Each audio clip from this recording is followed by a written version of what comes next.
Whoa! And he gives up the rook with What? check. Okay, the fact that Hikaru found that is crazy to me. We're just days away from the Speed Chess Championship semi-finals in Paris, Hans versus Magnus and Hikaru versus Alireza. But how did Hikaru get here? Well, this is just a snippet of his incredible quarterfinal against Ian Nepo.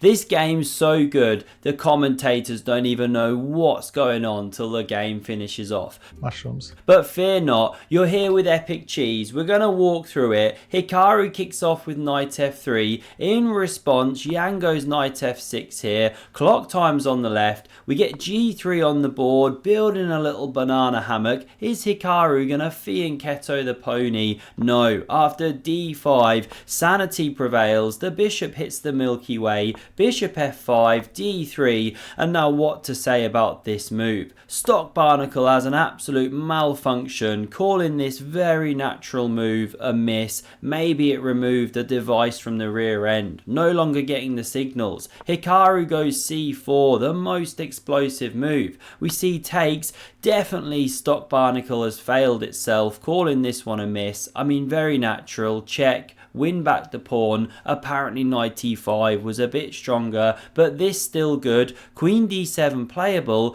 but Yan comes back with the bishop, a bit meek. Hikaru saves his queen. He is a top blitz player, he spotted that one, and now we see e6. A bit miserable for this one here, but it does some necessary defensive work. Knight e5 now comes on the board, and look at the sniper, opening its eyes, enemy at the gates. Queen c7 covers the pawn, also hits the undefended knight, and so Hikaru takes here. It wasn't the greatest bishop, but he does now pick up the bishop pair. Good long-term advantage. He's very happy. Global Chess Committee are proud, and after bishop e3 pressuring c5, it's already a bit uncomfortable for Yan. You know, b6 hangs an entire rook. Sure, we'd play that, but these guys are better. And queen c7, well, then you start running into things like b4 soon, not necessarily straight away, but it gets a bit awkward. So this is best. Pony to a6, and now we see knight c3 in response.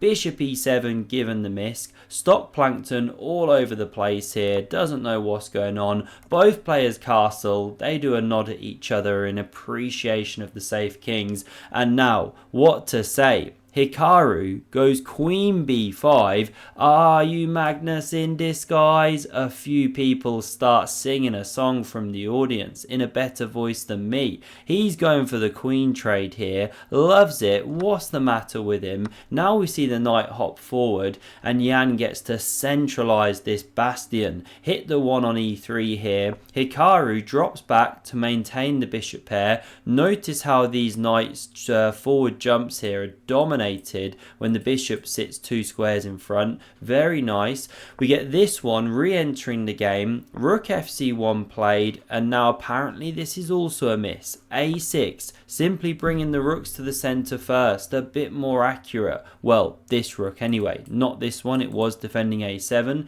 This is kind of the point of a6. Hikaru drops back, but it's created some dark squared weaknesses. We get rook fd8, king f1, the second cannon centralized, and now a3, the most natural move in the world, but Hikaru, trying to get in Yan's head, plays rook a b1. How about that for a mysterious rook move? b5 is decent here, but not played. We get the knight hopping back, Yan completely forgetting which way to move his pieces, and Hikaru pounces with knight a4. We start to see some of the problems with pushing a6 earlier. No b6 in response here. Now knight d4 was prepared, opening up the defense. Very nice, but watch how Hikaru now turns the screw. He starts with bishop a5. This rook sidesteps here, and now he plays a natural move, but not the best move. There's this great shot of knight b6. It's amazing how strong this is. If the rook moves to b8, well, then you take on d5. There's 2 pieces converging. You win a pawn. And if instead you take here, very natural, then after bishop recaptures, not only is there tons of pressure down here, but b4 is on the way.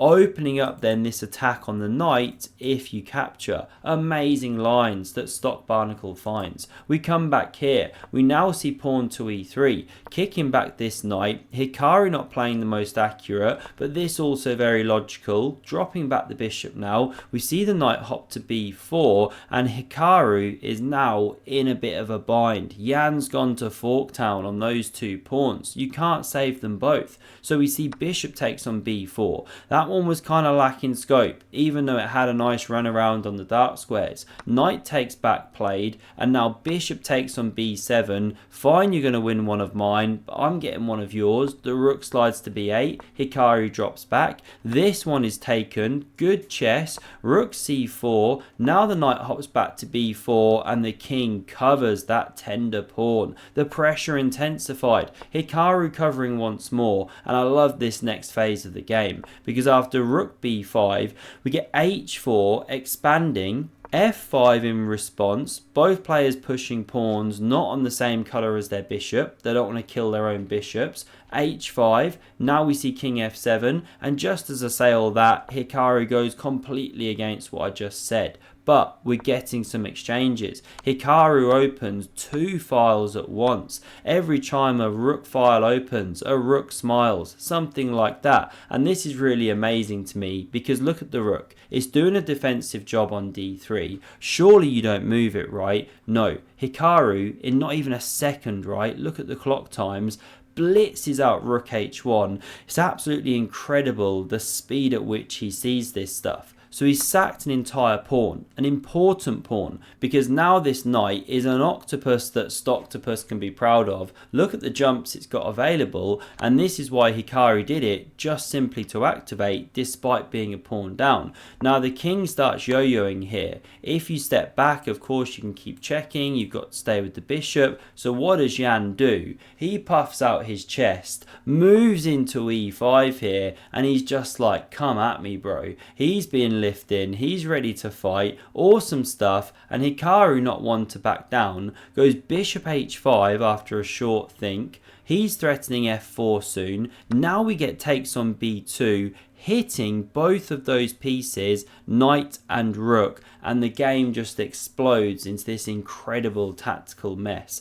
Absolutely awesome. What happens if you simply take here? Well, then the rook recaptures, check, king steps up, and black is 2 pawns to the good. You just don't have the compensation for it. This is why we don't see that. Instead, Hikaru plays an absolute brilliancy. He goes bishop f7, leaves an entire rook hanging, because guess what? If you take it, which Hikaru's begging Jan to do, not in a way, well then there's rook takes c6, check, king d5, and how about this for mate in 2, mate in 1 now, knight backwards here, and it shuts the trap on the king. Incredible checkmate, even uses the pawn. So that's why the rook cannot be touched. Therefore, this pawn needs to be covered, or does it? You should actually run with king d6, king d7, but Jan goes rook d6, and he's completely blocked the toilet. That poor king stuck, can't flush itself away. We now see knight c3 back, not only hitting the rook on b5, but it covers this one flight square that the king had. f4 check, and mate is on the way. And this is the problem. How do you fight against it? Rook c6 is one option, but then you can still check. The king runs, and we take here with check. White doing great, an exchange ahead despite the 2 pawns. So this is why we didn't see this. Jan goes for this tricky move, best move as well. We see king recaptures, knight takes with check. This was the point. Knight back here, king c2.